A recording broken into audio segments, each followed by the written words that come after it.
What if you turned on the news and got as many ideas as you do reasons for exasperation? What if you saw people collaborating and cooperating and shifting power in all sorts of ways we're usually told are impossible? Well, that's what the Laura Flanders Show is all about. We set out to bring you reporting not on somebody's pipe dream of how things could be, but on real work that is happening right now and shifting power across this country and the world. We don't receive money from corporations or governments. We're backed by you, our listeners and supporters. So pony up some support today at lauraflanders.org. Hi, I'm Laura Flanders, and this is the Laura Flanders Show, the TV and radio program that seeks to raise radical spirits by interviewing forward-thinking people with real-life models of shifting power from the few to the many in the worlds of arts, entrepreneurship, and governance. This week, days of wonder, days of rage. We're living through an information revolution as profound as any since Gutenberg and the printing press. But are we the people, the so-called users, using the tech? Or is the tech using us, and for what ends? Can we harness this particular transformation for good? That's the question, and we have some answers this week on the Laura Flanders Show, the place where the people who say it can't be done take a back seat to the people who are doing it. Welcome.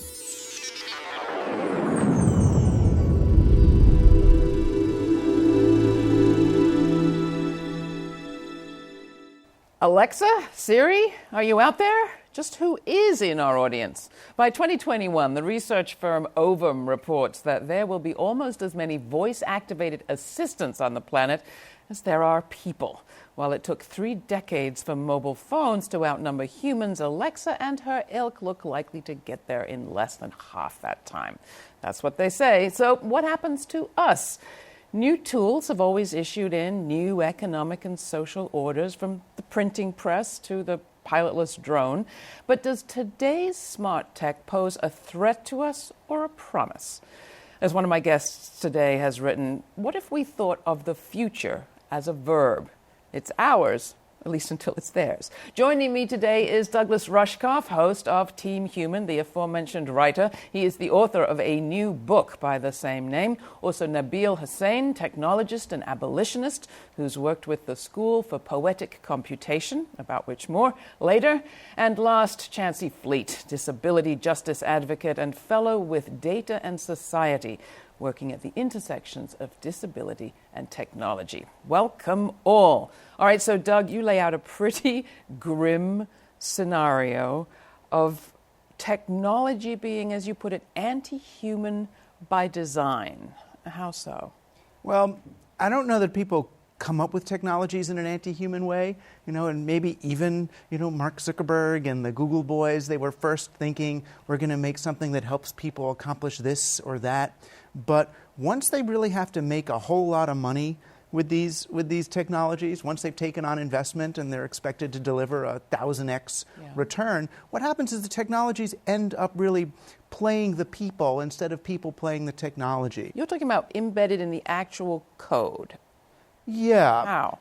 Well, if you think of an algorithm, an algorithm on Facebook is using data from your past in order to find out what psychological statistical bucket to put you in order to know which behavioral finance techniques to use to get you to do what it has been told to get you to do. And how different is that from other technology? I mean, as I've said, we've had lots of new technology. It's all changed our lives. Well, I guess the main difference with these computational technologies is that they learn from what you do and adapt to your defenses. So this is the first time, a television ad, I guess they could see if it works or not, and then next quarter, try something else. Mm-hmm. The algorithm is going to try something else the next second, the next second, the next second, and then once it finds something that works, it's going to tell all the other algorithms, oh, look, this works on this human, you try it on your humans. And some of them are true.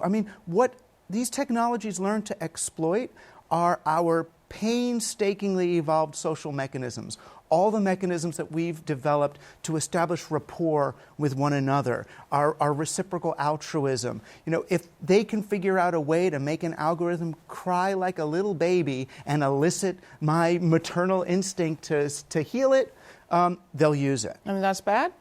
That is bad. Because the reason why it's bad is because instead of helping me connect with other people, it's helping corporations extract data from me, extract money from me, and get me to behave more predictably, right? So as the algorithms and smartphones get smarter about us, we get dumber about them, and our behavior becomes more programmed, more automatic, less human. All right, so you've heard his case. Chancey, Nabil, who wants to jump in here? Nabil. Yeah, I mean, I think technology has a class character. I mean, I think, when I call myself a technologist, I use the term very broadly. Like, I consider writing as technology, for example. And, like, I trust this technology that I'm using right now a lot more than I trust my smartphone or my laptop. Different cultures have had and still have different technologies.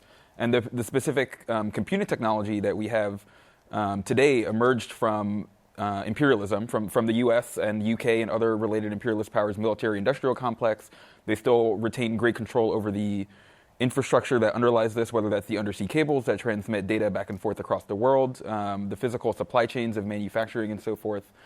So I would say this technology is very much under the control of people who don't have the interests of me or my communities. All right, so that still talks to the control. Chancey, to you, what about this technological existential threat? I'm checking this out through the lens of accessibility. I work with communities of disability, many of whom, like myself, are happy to use all kinds of platforms, whether it be computers, smartphones, braille displays, slates and styluses, which are how Louis Braille would have written Braille, analog and digital technologies. Many of us are comfortable with a diversity of those, but there is this mainstream narrative, and there is some grounding for it, that conversational interfaces like Siri and Alexa are gate creators for people who have disabilities that impact motor interaction, impact typical workflows, or impact someone's desire to avoid complexity. So you mean like a gateway in, not a gateway gatekeeper in, exactly. Out. And I've seen folks with motor and speech impairments and memory impairments have a great deal of success with these interfaces. But I'm troubled in a couple of ways. For one thing, that mainstream media narrative misses the fact that it's a small, curated feature set that really hangs on habits of consumption more than habits of creation or even habits of communication. It would be awfully hard to write a novel with Alexa. Mm-hmm. And by suggesting that folks in our community that are being challenged by the limitations in contemporary technology design should just gravitate to these conversational assistants, they are suggesting that because of the way we are embodied, we ought to do less. The other thing that I find a little bit problematic is that we don't actually need to submit our conversations to a server in order to have workable conversational interfaces. Mm-hmm. And I think we need to disentangle the ability to use a different workflow from the necessity to submit ourselves and our lives to inspection by the developers and the cloud. Definitely from a technical perspective, there's no reason that these technologies have to work in this way. It's that Google and Amazon want them to work in this way for their own data collection, surveillance, resource extraction, and exploitation of us as consumers, as workers. So that's where Team Human comes in. Right. I mean, it's really easy, especially for those of us who are not data scientists or computer engineers. It's really difficult for us not to accept these technologies at face value. We think, oh, this is what the technology can do, rather than, oh, this is what the shareholders of this company are allowing this technology to do. If anything, most of us look at the tech and figure, oh, well, it's just a technology, so it's neutral, right? It's like, oh, guns don't kill people, people kill, or this technology is just what it is. But as we look at the algorithms and the way they work, what we find out is, oh no, they're not neutral at all. These algorithms are racist. They don't feel racism, but they have embedded in them certain value systems, whether they're extractive, and they're going to just do whatever we tell them to do. And that's, sadly or not, that's true of anything. It's true even of speech, of text. The language we use to speak is embedded with values, but they don't quite change as dramatically and not as intentionally. This is Laura Flanders. I'm Laura. My guests are media theorist and author Doug Rushkoff. His latest book is Team Human, based on his podcast of the same name. Data and Society fellow Chauncey Fleet, who was Library Journal's mover and shaker of 17 when she jump-started a conversation on tactile literacy, spatial learning, and more. And technologist, educator, and organizer Nabil Hussain, who's one of the organizers of Code Ecologies in the School for Poetic Computation. After the break, I ask my crew whether, when it comes to moving forward, we can flip the script on tech from dehumanizing to humanizing, and even from competition to cooperation. And if so, how? Please take a moment to follow us on social media, share the posts you like, and add your comments. If you're not already subscribed to the podcast, do so at our website, lauraflanders.org/listen. As a podcast subscriber, you'll receive additional content, including my weekly commentaries, The F Word, and our new minicast, which we're calling Music in the Middle, where Jeannie Hopper and I, she's the show's producer and music curator, talk about the featured tunes. For the pilot episode, we discuss TQX's album, Global Intimacy. Here's a taste of TQX with Do Not React, featuring Invenio singers. More to come.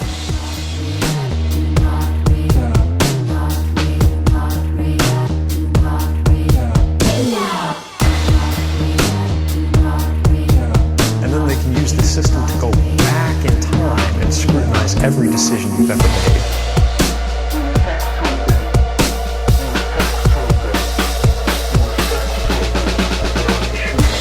By 2029, we will have completed the reverse engineering of the human brain.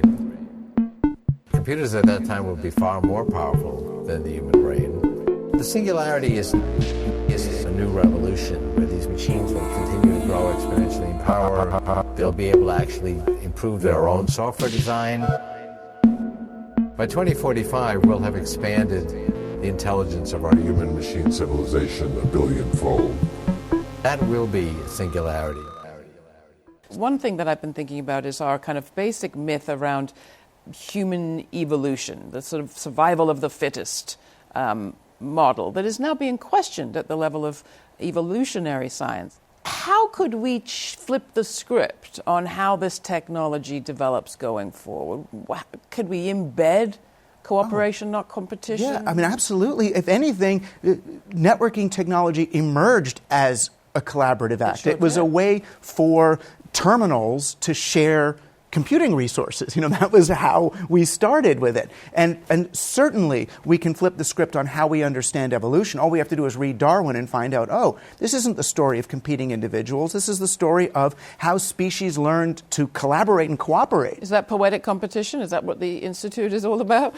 Yeah, I could maybe just speak a little bit about the school, just very briefly. So the School for Poetic Computation is an independent artist-run tech school here in New York. One of the things that we try to do at SFPC, as we call it, is to think about the other possibilities for technology, for our communities, and for what could be done as opposed to only what has been done. Like, for example, I took I took 2 weeks of evening classes there one summer, 2017, and I made a rhyme generator based on the rhymes of my favorite rapper, MF Doom, and I used a software library, which is code that someone else has basically packaged up for you to use in your own program, called Pronouncing.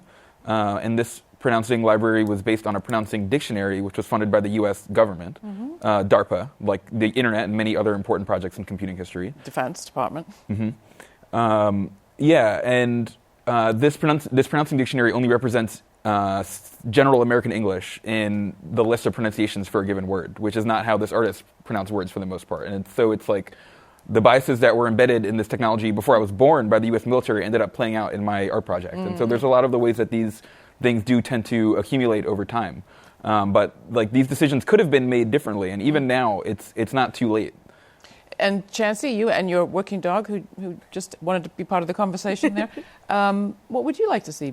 What we need are strong, solid allies. We need developers to really know something about accessibility and to challenge the notion that, for example, some things are too visual. I'll give you an example. At the New York Public Library where I work, we have a program called Dimensions, and we can teach blind and sighted people to work together to create maps and art and infographics with raised line graphics. And anyone can come and learn, and we do it collaboratively. And we're troubling that notion that some things are just too visual. Any spatial information we can render. But if I spoke to a random person in a Best Buy or a graphic design school that I wanted to enter, I think that they would tell me that I might be happier doing something else, and I'd like that to stop. The other thing that we really need is a strong core of people who can help you when your abilities are changing or when your ambitions are changing, to understand how to use the technology you want, rather than passively receive the technology you've been prescribed. When you walk into a Best Buy, when you walk into a computer lab in an average place, and the way you use your tools is not average, folks will tell you that they don't know how to help you and that your path is probably hard. But if you can find people who understand the workflows, who have had the problems and knocked down the barriers, they can show you how to do so. Another thing we do at the library is one-on-one coaching that's powered by peers who are native users of technology. And we take the mystery away. So and when you take the mystery away, you can get on with your work. This goes back to actual people.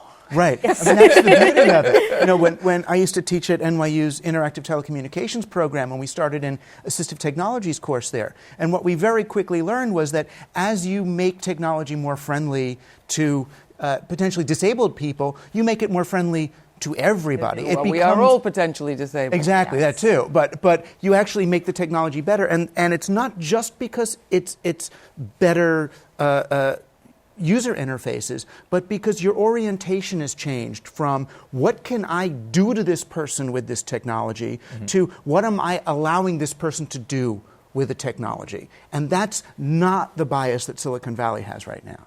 Last word from you, Nabil. Yeah, I just want to maybe highlight some of the work that's going on towards these ends. I don't know how many folks are familiar with a group called Cooperation Jackson. Yep. But they're a bunch of organizers down in Jackson, Mississippi, which is a poor, mostly probably 80% black city in the U.S. Deep South.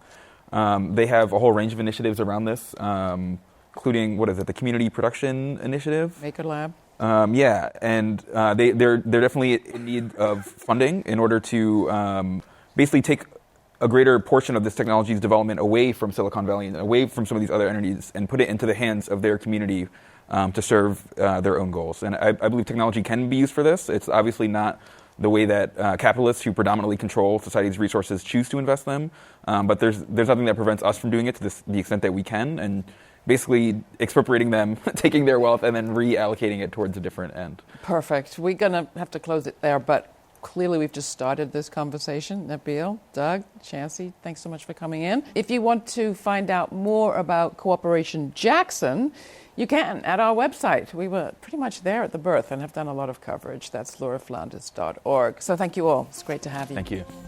That was technologist, educator, and organizer Nabil Hussain, a co-organizer at Code Ecologies and the School for Poetic Computation, Data and Society fellow Chauncey Fleet, and media theorist and author Doug Rushkoff. His latest book and the title of his podcast is Team Human. Next, a clip from a video Rushkoff produced on Present Shock. To see him in action and watch the short film, go to www.lauraflanders.org. As we've heard, the new digital age poses as much a threat as a boon to our liberty and sense of self and society. We're all suffering from what our guest Doug Rushkoff calls present shock, an onslaught of anti-human tech. Fortunately, he says there is a solution. An opportunity lies before us to create more space for people to be people by embracing and revivifying the present. The choice is ours. Here's Doug. When I first encountered the internet, I thought it was going to set us all free. We were all going to work at home, in our underwear, trading things back and forth. It was a world where anything was possible, and we were going to do it in our own time. But instead, we strap these devices to ourselves and have them ping us every time somebody texts us or messages us, as if we're supposed to respond to everything, as if it's this real-time emergency crisis. And that's what's put us in this state of present shock. The only kind of people that were interrupted this frequently and this incessantly used to be, 911 operators and air traffic controllers. And they would only do it for 2 or 3 hours during the day, and they would be medicated in order to live that way. Present shock, present shock. Present shock is the human response to living in a world where everything happens now. It's a real-time, always-on existence without any sense of beginning, middle, or an end. It's just now. On the one hand, you could just go into the moment. You could have this kind of a Tao-like sense of peace, and here we are, I'm in the present. But most of us aren't there. Most of us are instead chasing this kind of false now of our Twitter feeds and our email inboxes, trying to catch up with the moment as if the present wasn't something we live in, but the present was something we had to grasp to. And the problem for us is the inability to be in touch with any of the natural rhythms that underlie our human experience.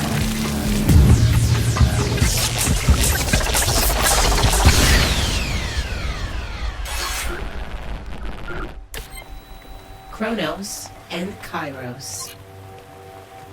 The ancient Greeks had 2 words for time. Chronos, which means time on the clock, and Kairos, which means human timing. So you could ask, what time did you crash the car? Oh, I crashed it at 4:01. But what time do you tell Dad you crashed the car? 4:17? No, you tell Dad you crashed the car after he's had his drink and before he's opened the bills. Right? That's Kairos. It's the sense of readiness or human timing, something that only people can understand as we move through the temporal landscape of human experience. The industrial age was all about chronos. Time is money. Do things faster. Increase your production over time. And what we've ended up doing, really, is take 21st century technology and use it to reinforce the 13th century operating system. This is really the central problem of this age, this conflation and confusion between Kairos and Chronos, this use of technology really to take people out of the time that only people can understand. Program or be programmed. We're spending an increasing amount of our time on digital landscapes about which we know little or nothing. We treat the web and these devices as if they're pre-existing conditions of nature, but they're not. They're platforms that were designed by people and corporations with very specific designs on who we are and what we do. If you ask a kid, what's Facebook for? They'll tell you, Facebook's here to help me make friends. If you go to the boardroom at Facebook, I promise you, they're not sitting there thinking, how are we going to help little Johnny maintain his friendships? No, they're looking at how are they going to monetize Johnny's social graph and his big data. So this is why we're getting such unpredictable results with our technologies. We're incorporating them into our lives without any real sense of who made them and what they made them for. And if you don't know what a program you're using is for, then chances are it's using you instead. Chronobiology. So I think the easiest way to contend with present shock is to embrace the present, find the present, explore and reify the rhythms that are informing who you are as a person and as a human organism just living on the planet. Most people don't realize that each phase of the moon corresponds to a different neurotransmitter in the body. With the first week of a new moon, our body tends to be dominated by acetylcholine, which is a very specific neurotransmitter associated with new ideas and making new friends and being open-minded. If you're in the second week of a moon, you tend to be dominated by serotonin, which is all about getting things done and being industrious and reaching conclusions. If you're in the third week, right after the full moon, you're dominated by dopamine. It's really the party neurotransmitter. You want to relax and enjoy people, not work, right? You're not about getting anything done. If you're in the last week of a moon, you tend to be dominated by norepinephrine. It's a very analytical chemical, one that's associated with organizing things, with moving above the situation and seeing what happens when, how do I sequence this, how should I plan my life, where do I put everything? It's kind of a colder state that's not really about bonding with other people and much more about figuring out the structures underlying things. The simplest things, day and night, seasons of the year, phases of the moon, these are how human beings grew up. This is what predated civilization. This is what makes us feel at home on planet Earth. And it's what can give us coherence to help find the rhythms by which people really live, to connect to the rhythms that everybody else is living, and no longer be victims of present shock.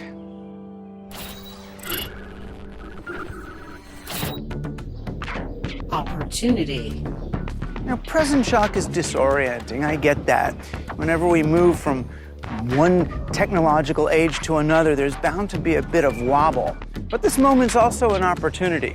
It's an opportunity to use technology and humanity really to embrace both kinds of time, to really bring them together, to create, if anything, a new synthesis in our understanding of time. What are the rhythms? What are the patterns underlying human experience? And how can we live really in harmony with them rather than constantly trying to work against them? I think that we have a choice here.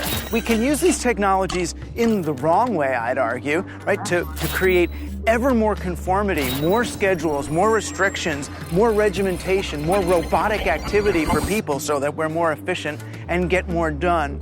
Or we can use these technologies instead to create more time, more space for people to be people, free ourselves and write programs that allow us to return to human time and let our machines take care of Chronos for us, to restore the rhythms that give us coherence and that help us to rediscover one another culturally, socially, as really living organisms rather than just cogs in a machine.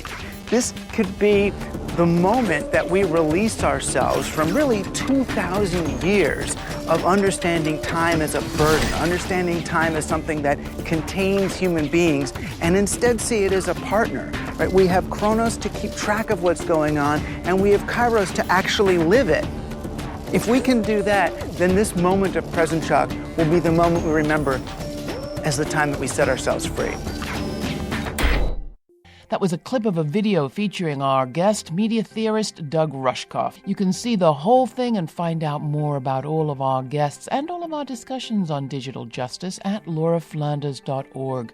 There are a lot in our archives. While you're there, cast a vote of support for women-owned and operated journalism by becoming a member. How about it? Make a one-time donation or spread it out by becoming a sustaining supporter for $2, $5, or, $50 a month. Again, that is www.lauraflanders.org/donate. We rely on you. Next week, turbulence in the digital news industry and digital media trade unions. What do you think? I talk with labor organizer Nastaran Mohit of the News Guild of New York and one of the co-organizers of the union at Vice, Kim Kelly, as well as investigative reporter at BuzzFeed News and professor of Columbia University's Graduate School of Journalism, Albert Samaha. Check us out. This show is produced by yours truly, Laura Flanders, with Monica Mohapatra, Charlotte Carpenter, Nat Needham, Natasha Gaspar, Jeannie Hopper, Joanna Pinto, and Dominic Marcella.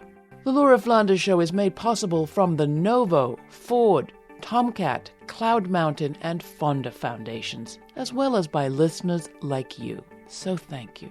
Stay kind, stay curious. Until the next time, I'm Laura.